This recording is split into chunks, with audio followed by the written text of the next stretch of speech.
Hi, welcome to the all-new NTEU Chapter 66 podcast. We are located in Kansas City, and we represent employees that work at the IRS Kansas City campus. I'm glad you're here.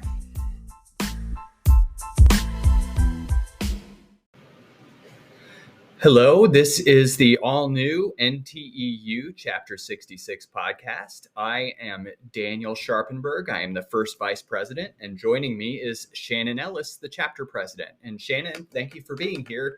I know you're the person who's even busier than I am, so I appreciate that we made the time to do this. We had a little bit of struggle with scheduling, but we made it happen. So, we're going to talk about shutdowns and what happens in a government shutdown, because as we know, a budget has not been passed. We have a continuing resolution that funds us until February 2nd. So we could be shut down. So we need to be ready for that. And we've had a lot of near misses lately, but it could really happen. Right. So first of all, Shannon, I want to ask you, people wonder these questions, so I'm going to ask you, what is the difference between these three categories of employee? The categories are exempt, accepted, and furloughed. And I think everybody knows furloughed means you're going to sit at home and you're not going to work, and at the end of the shutdown, you're going to get paid, right? That's Correct. What furloughed means. So please tell us the difference between exempt and accepted. It's unfortunate that these are both EX words. Right. It does get very confusing, and thank you for asking that question for the employees. Exempt means that the area you work in is fully funded. So, for example, in Rave's Ives, the Ives portion of the work is funded by an entity. So it is the taxpayers pay for that service. So it is fully funded. So those employees will continue to work and receive pay the entire time they work. Accepted is those areas that the work is critical to the nation, and therefore the employees are expected to continue to work. However, they work without pay. And thanks to the Congress finally passing a law that allows us to guarantee to be paid once the budget has been passed, unfortunately, the employees will be working without pay until a budget has been passed, and then they will be made whole. Thank you. That's a really good, complete answer. I hope, presumably, people that are exempt already know they're exempt. Mm-hmm. So hopefully people aren't like, am I exempt? What's going to happen to me? Hopefully those people in that category know already. So the other ones are a little bit, they may not know yet, right? I had to work. Mm-hmm. I was one of the employees that had to work in the 30 something day shutdown we had. And I had to get a second job to afford the gas to come to work. Right. Which felt ridiculous to get a second job. I had to make sandwiches. It was really stressful for me to have to do that.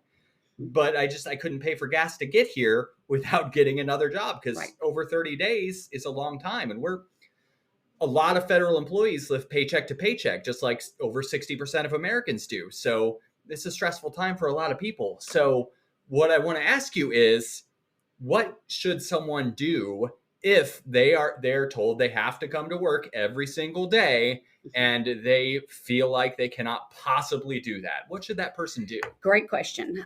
Employees need to understand that there is a hardship clause. So you can request a hardship to be excluded from that being forced to come in. So if it creates a financial hardship, you just need to put it in writing and let your manager know. We say put it in writing so it is documented, so that in the event that you cannot come in and your manager tries to charge you AWOL or discipline you for not coming in, that you have it documented, that you have informed management that you have a financial hardship and you are unable to work without pay, even if you're going to get paid later.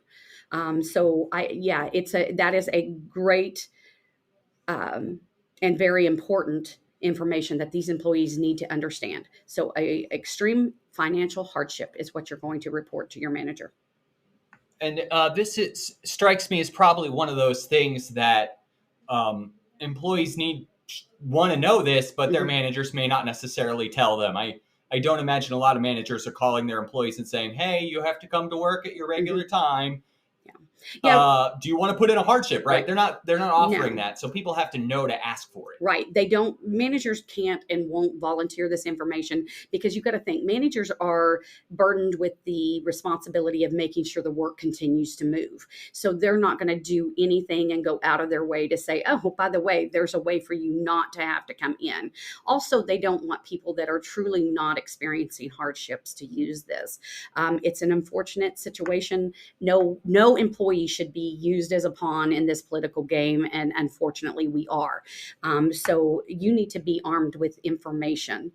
Information is power. So know your rights. Know that you do have this hardship clause that you can fall back on. Yeah, it would probably, if a frontline manager was super nice to their employees and told Mhm. everybody to file hardships, and then all their employees were out on hardship, they'd probably get in trouble, Yeah. right? So Yes. of course, they don't want to do that. So we can't necessarily blame them for not sharing this information. Right. But that said, I hope there's not employees who are asking about hardships who are not being told anything. Right. That would bother me. Right. And the unfortunate part is, and the reality is that if our employees don't know this information, they don't go and read the contract to find this information.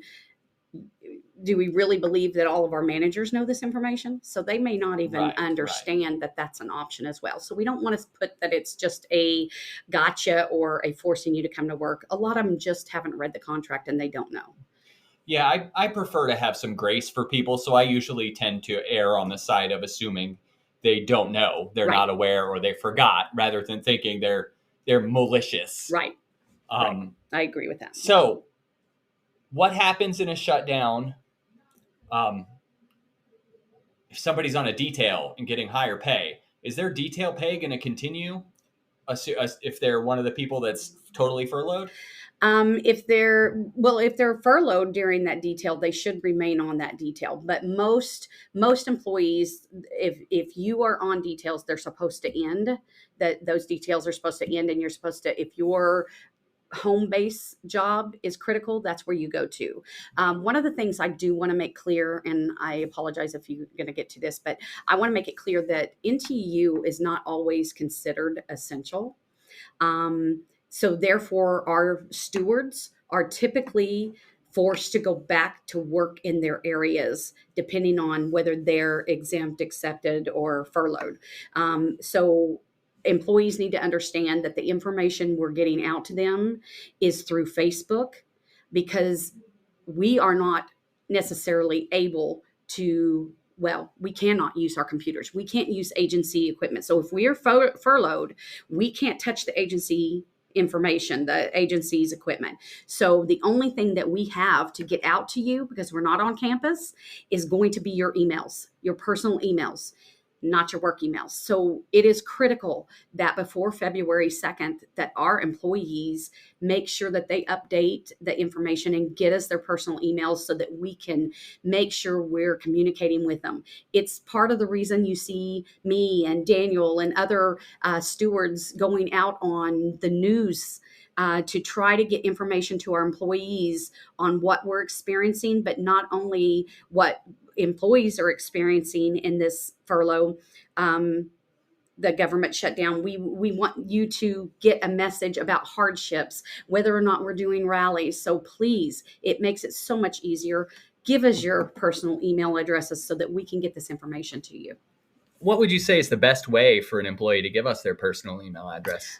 There's two ways. You can go to NTU .chapter.66 at irs.gov and give it to us there. You can send a personal PM message to Daniel or myself if it's already during the furlough, and give us your information. But the easiest thing to do is go to nteu.org, which is the national site, and do update my information.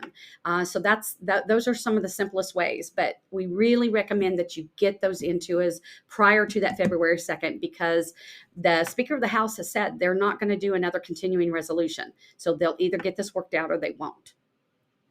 Yeah, that's really scary.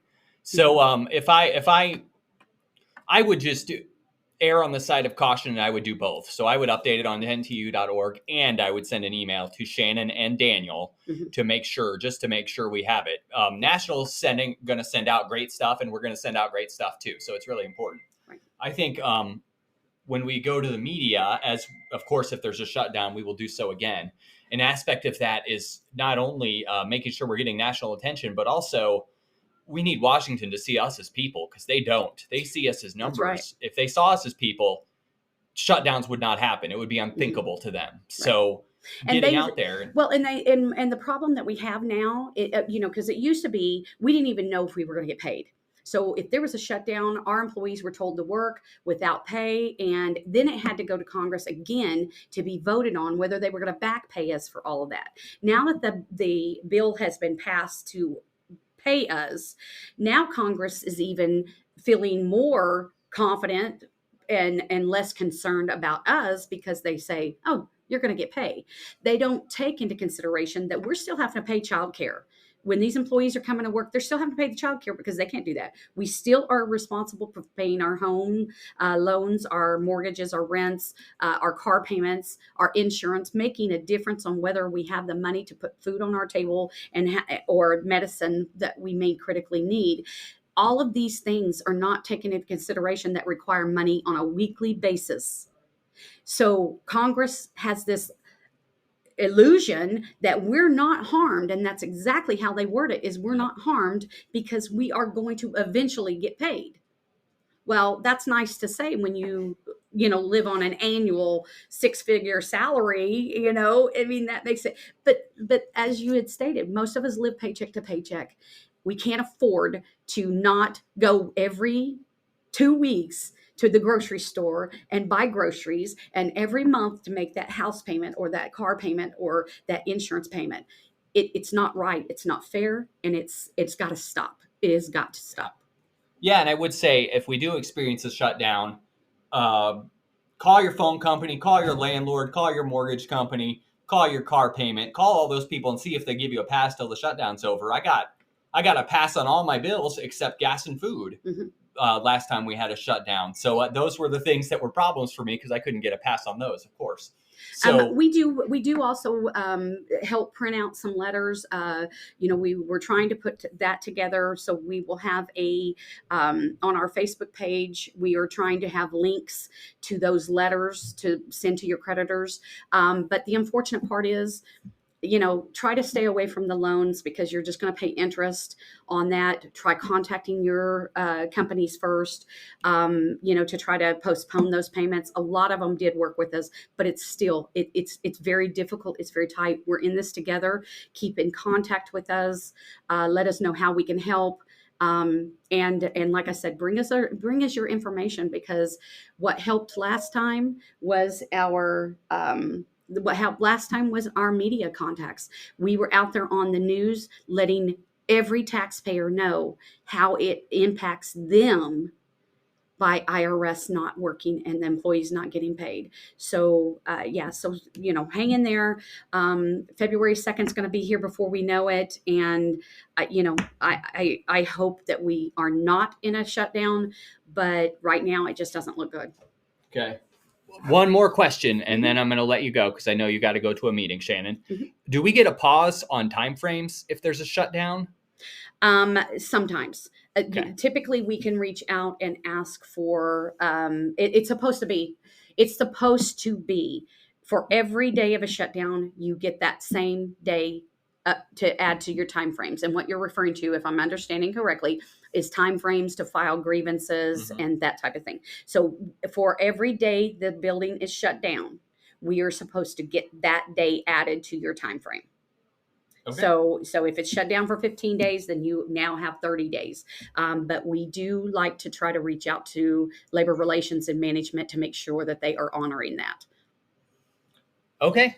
All right. Thank you for taking the time to record this today, Shannon. And thank you, everybody. Guys. Thanks for listening, and have a great day. All right. Thanks.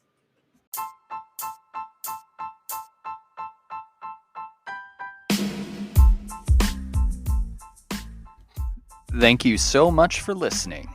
If you need to reach us, you can email us at nteu.chapter.66@irs.gov, or you can call us at 816-499-4496. Thank you. Have a good day.